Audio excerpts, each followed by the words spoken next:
예, 반갑습니다. 킹덤3 2-1의 6단원 23과를 함께 생각해 보겠습니다. 23과는 하나님 나라 백성의 영적인 부흥이 어떤 것인지에 대해서 함께 살펴보도록 하겠습니다. 본문 말씀은 느헤미야 8장의 말씀입니다. 첫 번째로 수문 앞에 모인 백성들에 대해서 한번 살펴보겠습니다.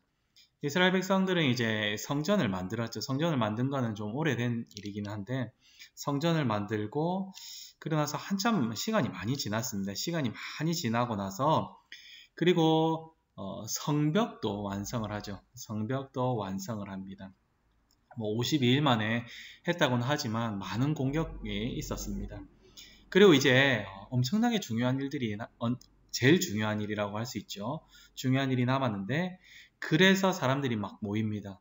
어디에 모이냐면 수문 앞 광장에 모였다. 이렇게 성경은 기록하고 있습니다. 그리고 에스라에게 율법책을 가져오기를 청하여서 또 사람들이 모여서 남자나 여자나 알아들을 만한 모든 사람들이 모입니다. 모여서 무엇을 하는가? 에스라가 율법을 낭독합니다. 율법을 낭독하는데 언제부터 언제까지냐? 새벽부터 정오까지. 새벽부터 정오라고 하면 적게 잡아도 한 5시간 이상, 6시간 정도를 계속해서 말씀을 낭독하는 것을 듣는 것이죠.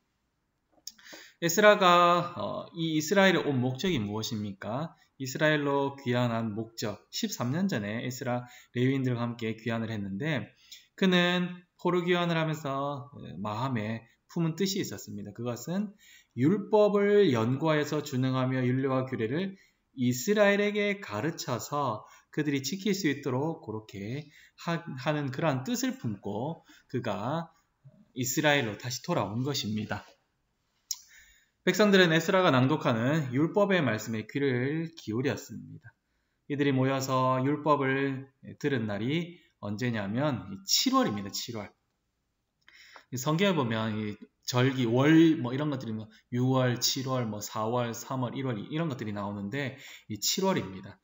이 성경에서 나오는 7월이라고 했을 때에 우리가 말하는 7월과는 조금 다릅니다. 우리가 사용하는 원력과 조금 다르기 때문에 7월이라고 하면 지금으로 우리로 말하면 한 9월이나 10월 그 정도로 우리가 생각하면 되겠습니다. 7월에 어떤 게 있는가? 7월에는 이스라엘의 절기들이 있는데요. 그 절기가 좀 모여있는 그러한 달이기도 합니다. 나팔절이 7월 1일에 있고요. 그리고 7월 10일에 속죄일, 대속죄일이라고 하는 속죄일이 있고 그리고 7월 15일부터 해서 초막절이 일주일 동안 있는 절기의 달이다. 이렇게 말할 수 있겠습니다.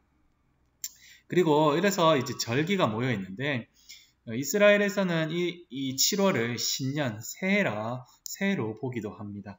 그래서 새해의 시작을 이렇게 시작할 때에 어떻게 시작하는가? 말씀을 통해서 시작하게 되었다. 이렇게 생각할 수 있겠습니다. 하나님은 이러한 이유로서 이스라엘을 포로 귀환하게 하였고 이러한 이유로서 하나님은 느헤미야를 포로 귀환하게 해서 성벽을 완공하고 가장 먼저 한 일이 바로 말씀을 낭독함으로써 말씀을 부흥하게 함으로써 이스라엘의 영적 부흥을 할 수 있도록 하나님께서 인도하셨습니다. 영적인 부흥이라는 것이 하나님 말씀을 통해서 자신의 죄를 깨닫고 인격과 삶이 변화되는 것, 그리하여서 이 공동체로서 선한 영향력이 미치는 것, 그것이 영적 부흥이다. 이렇게 말할 수 있겠습니다. 영적 부흥이라는 게 돈이 많아진다, 재정이 많아진다, 건물이 커진다, 우리나라가 튼튼해진다 이런 개념이라기보다는 말씀이 우리의 삶에서 사라지는 것, 순종되는 것, 말씀의 부흥이 영적 부흥이다. 이렇게 말할 수 있겠습니다. 그래서 성전이 재건되고 난 이후에 영적 부흥이 일어나는 것도 단순히 부흥이라는 게 영토 확장과 건물 완성이 아니라 하나님 나라는 말씀과 순종으로 그 말씀에 순종하는 백성의 순종으로 이루어진다라고 말할 수 있겠습니다. 두 번째로는 율법을 읽고 해석해 주었다는 것입니다. 우리는 예배 드릴 때 어떤 자세로 예배를 드리고 있습니까? 우리의 자세를 한번 생각해 보면서 이것을 들으면 좋겠습니다. 오늘 이제 하나님 말씀을 이제 에스라가 낭독하는데요. 이때 이스라엘의 자세가 어떤가 이런 것들을 우리가 유심히 살펴보면 좋을 것 같습니다. 에스라가 이제 율법책을 쫙 펴자 모든 사람들이 다 일어났습니다. 지금 우리가 성경책을 폈다고 사람들이 다 일어나고 이러진 않는데 그때와 지금이 조금 다르다고 볼 수 있지만 어쨌든 우리도 예배를 드릴 때 일어나는 시간이 있는 겁니다. 일어나는 시간이 있고 앉는 시간이 있는데 어쨌든 율법책을 펴자 모두 일어났습니다. 그리고 에스라가 하나님의 송축하자 손을 들고 아멘 하면서 화답하면서 엎드려서 하나님께 경배합니다. 경배했다는 말은 절했다는 거죠. 경배를 합니다. 그리고 이제 하나님 말씀을 에스라의 입을 통해서 하나님 말씀을 듣는데 그 에스라의 입을 통해서 나오는 그 말씀이 하나님 말씀으로 받겠다 하는 표시이기도 한 것이 경배하였다 이런 것이기도 합니다. 지금으로부터 한 2500년 가까이 된 시절이죠. 우리나라는 아직 삼국시대도 시작되지 않은 그러한 시대입니다. 지금처럼 음향 시스템이 갖추어진 것도 얼마 되지 않죠. 음향 시스템도 없고 마이크 시스템도 없는 그때 또 어떻게 보면 허벌판과 같은 그러한 곳에서 엄청나게 많은 사람들이 안 모였겠습니까? 그 수많은 사람들에게 어떻게 말씀을 가르쳤을까? 이것은 에스라가 귀환하는 것을 보면 알 수 있습니다. 에스라가 이스라엘로 다시 돌아올 때에 누구를 데리고 돌아오느냐 했을 때에 에스라는 레위인들을 아주 많이 데리고 옵니다. 에스라는 이 레위인들을 데리고 와서 그들의 직무에 맞게 그들을 말씀으로 양육합니다. 훈육하고 가르치는 거죠. 그들을 말씀으로 무장시켜서 그들의 직무를 제대로 하도록 하는 것입니다. 근데 이 레위인들이 얼마나 훈련되어 있는지는 잘 모르지만 에스라는 13년 동안 많은 시간을 들여서 이들을 말씀으로 계속해서 그 직무를 다할 수 있도록 양육했다는 것입니다. 이제 때가 되어서 무엇을 하는 것입니까? 그렇습니다. 이제 레위인들과 함께 말씀을 가르치고 낭독한 그 율법의 뜻을 해석해 주도록 하는 것입니다. 에스라가 하는 것을 레위인도 하죠. 왜냐하면 에스라가 그들을 가르쳤기 때문입니다. 레위인은 어떤 사람들입니까? 레위인의 직무가 무엇입니까? 레위인은 하나님께서 이스라엘을 죄와 싸우는 군대로 삼았는데 이스라엘을 죄와 싸우는 군대로 삼으실 때에 가장 선봉해서 죄와 싸우는 군대로 삼은 그러한 사람들입니다. 그래서 레위인은 자기 일이 이 레위인 그 자체입니다. 그들은 48성읍에 흩어져 살면서 정말로 11조를 받으면서 생활을 했죠. 그러면서 무엇을 합니까? 그들은 말씀을 오로지 가르치고 순종하도록 지도하는 직무를 받았다는 겁니다.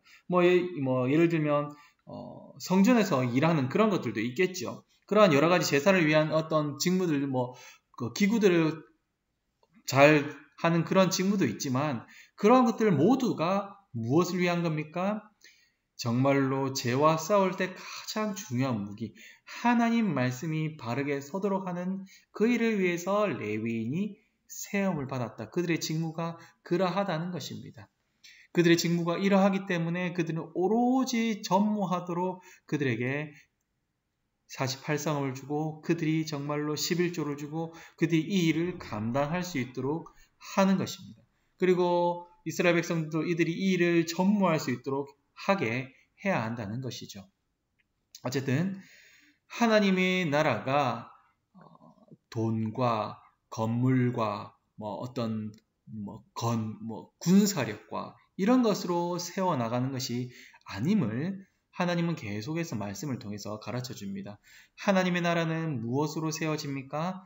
하나님의 나라는 말씀과 성령으로 세워진다. 또한 하나님 나라는 말씀과 말씀에 익숙한 사람들, 그것에 수종되는 사람들, 그리고 그 말씀을 듣고 말씀에 순종하는 사람들을 통해서 하나님 나라가 세워진다라는 것이죠. 그렇기 때문에 하나님의 말씀을 잘 가르칠 사람들이 필요합니다. 예, 이 시대에는 누가 필요했습니까? 예, 에스라와 레위인들이.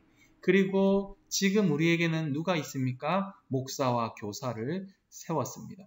성경에 나오는 교사는 어떻게 보면 우리가 우리 그 선생님들을 말하는 것은 아니고 신학대학원 교수 같은 목사를 가르치는 사람, 이런 사람으로 주로 말할 수 있겠습니다. 그리고 딱 각 교회에서 우리 자녀들을 가르치기 위해서 성경학교 교사도 세우지 않았습니까?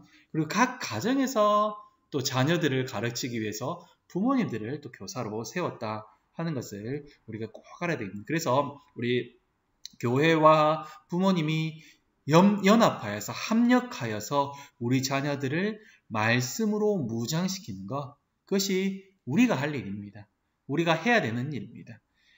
그래서 하나님 나라가 튼튼해지도록, 하나님 나라가 세워지도록 하는 것이 우리의 직무입니다. 세 번째로는 이 말씀을 들었으면 어떻게 우리가 반응해야 되는가, 말씀에 대한 합당한 반응이 무엇인지를 살펴보려고 합니다. 백성에게 말씀을 가르치기로 결심한 에스라의 비전에 대한 결실이 어떠했는지에 대해서 한번 생각해 보려고 합니다. 첫 번째로는 어떤 반응이 있어야 됩니까?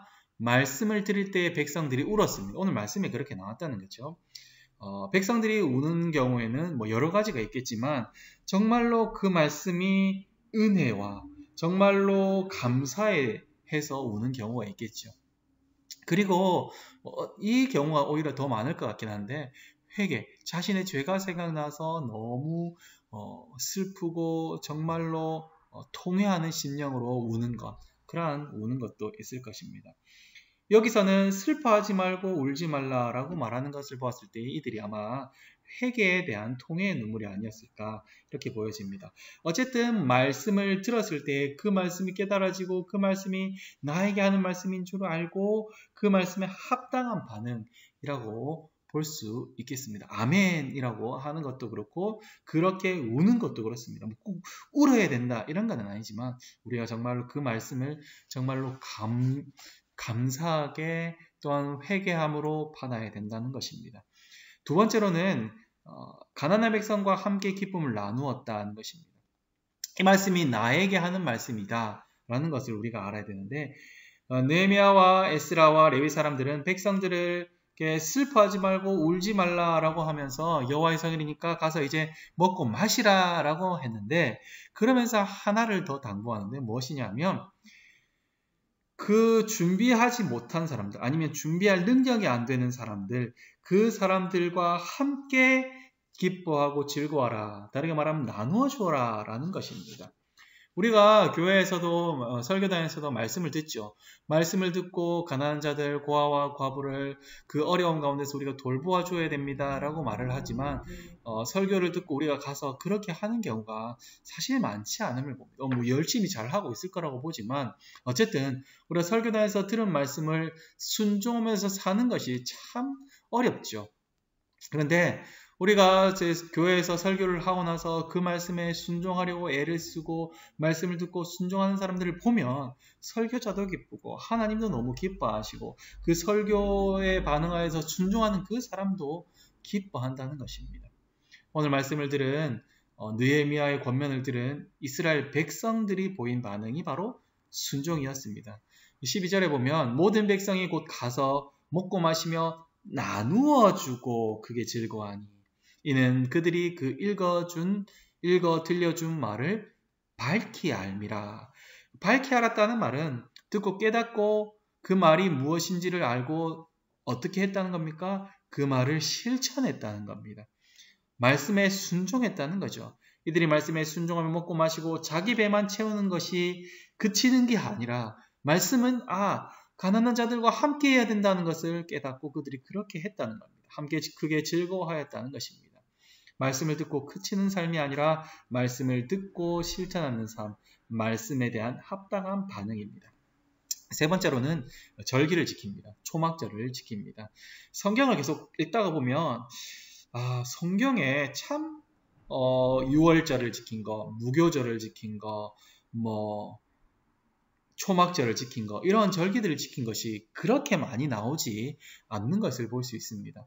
물론 성경에 뭐 나오지 않았다 그래서 이들이 안 지켰다 이렇게 말할 수는 없지만 오늘 말씀에도 보면 여호수아 이래로 이렇게 초막절을 잘 지킨 것을 본 적이 없었다 이렇게 성경이 기록되어 있고요. 그리고 이제 요시야 때도 그렇고 히스기야 때도 이렇게 유월절을 잘 지켰고 뭐 이렇게 말씀을 잘 지켰고 이렇게 절기를 성대하게 이런 것들이 계속해서 나오는 것을 보면 절기를 제대로 지키지 않았음을 볼 수 있습니다. 절기를 지키더라도 그들이 마음을 다해서 하나님의 뜻을 다해서 알고 지키지 않았다 이렇게 볼 수 있습니다. 말라기서에서도 그렇고 이사야서에서도 보면 말라기서에서는 너희들이 가지고 오는 이것 희생의 그 제물이 똥이다 이렇게 말을 하는 경우도 있고 그리고 이사야서는 너희 손에 이 제물을 가지고 오는데 너희 손에 피가 가득하다 이렇게 말을 하는 것도 나온단 말이죠. 그것은 무엇인가? 그들이 제사를 드리고 제물을 드리지만 그들이 무엇을 안 했다는 겁니까?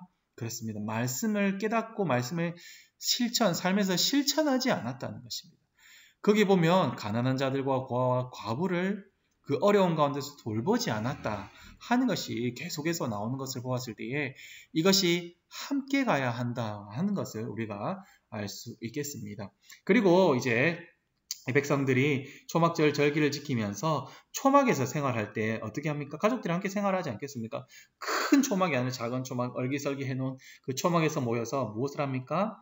가족들이 모여있을 때 아버지가 가족들에게 말씀을 가르쳐주고 출애굽에서 아담의 이야기 그런 이야기들 6월절 이야기 우리가 어떻게 불순종해서 이런 이야기들을 계속해서 들려주는 거죠. 그리고 자녀들이 궁금해하는 것이 있을 수 있지 않겠습니까? 그러면 궁금한 것을 아버지는 또 답을 해주고 또 모르는 것이 있을 수 있죠. 모르는 것이 있으면 또 말씀 교사 레위인들에게 가가지고 묻고 답을 듣고 다시 답을 해주었을 것이 보입니다.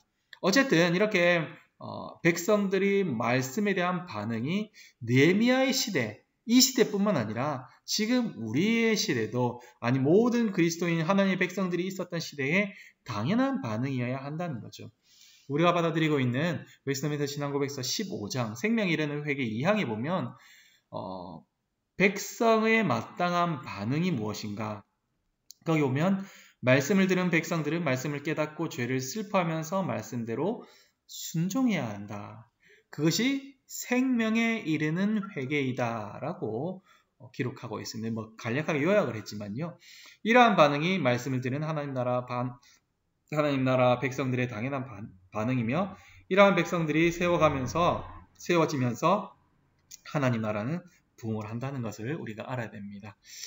우리가 우리 자녀들에게 정말로 하나님 말씀으로서 무장할 수 있도록 해야 되는 것이 우리의 사명이 아닌가 생각이 됩니다. 23과 정리를 한번 해보겠습니다. 말씀을 통해서 하나님 나라의 영적 부흥이 임합니다. 하나님은 말씀 사역으로 하나님 나라를 회복하십니다. 그리고 하나님 나라 백성은 말씀에 합당하게 반응해야 합니다. 22가 실천은 잘 하셨는지 한번 돌아보시고요. 23과 적용을 하면 좋을 것 같은데 말씀을 통한 영적 부흥을 경험한 일이 있으면 좀 나눠주시면 좋을 것 같습니다. 부모님들 톡에서 나눠주셔도 되고 선생님들은 선생님 톡에서 나눠주시고 또 다른 분들하고 한번 나눠주시면 너무나 좋을 것 같고 가족들, 우리 자녀들에게 나눠주면 더욱더 좋을 것 같습니다. 예배 시간, 개인 성경 읽기 시간, 성경 공부 시간 이러한 시간들에 나는 어떤 자세로 하나님의 말씀을 대하는가 한번 생각해보고 또 나눠주실 수 있으면 좋겠습니다. 최근에 설교를 듣거나 말씀 묵상을 하면서 말씀에 합당하게 반응한 경험이 있는지 그리고 하나님의 말씀에 합당하게 반응하려고 하는데 나를 방해하는 것이 무엇이 있는지 한번 돌아보고 한번 같이 나눠주면 너무나 좋을 것 같습니다. 그래서 이번 말씀을 통해서 나에게 구체적으로 적용할 것이 무엇인지 함께 나누면 너무나 좋겠습니다.